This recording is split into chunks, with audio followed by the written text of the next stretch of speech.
ilaahay xidhiidh fiican haddaan la yeelano nolosha adduunku way noo macaanaan maanta dadka oo dhan waxay leeyihiin nolosha waan fahmi laanahay nolosha waxaan u fahmi laanahay waa maxay xidhiidhkii innakii ilaahay noo dhexeeyey baa meesha ka baxay xidhiidhkaa haddaan hagaajisanno nolosha adduunkan iyo taakhire ilaahay baa noo hagaajin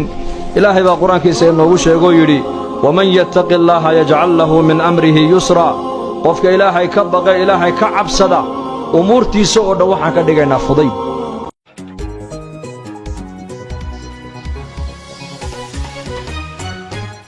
arooryo banidilkiin baa khiyaartana dhegaysatay waa xad 8 May saacadda Afrikada Barina haatan waxay tilmaamaysaa 7 gowa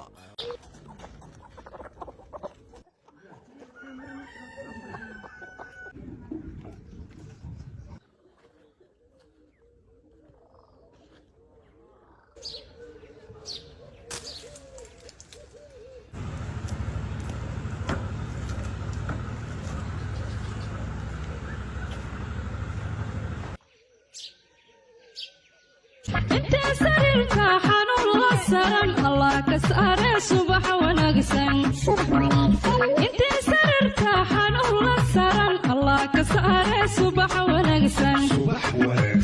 انت ساكا سما كتوستو تنتوغ صوفي الله سياد شيء صبح ونغسن انت ساكا سما كتوستو تنتوغ صوفي الله سياد شيء صبح ونغسن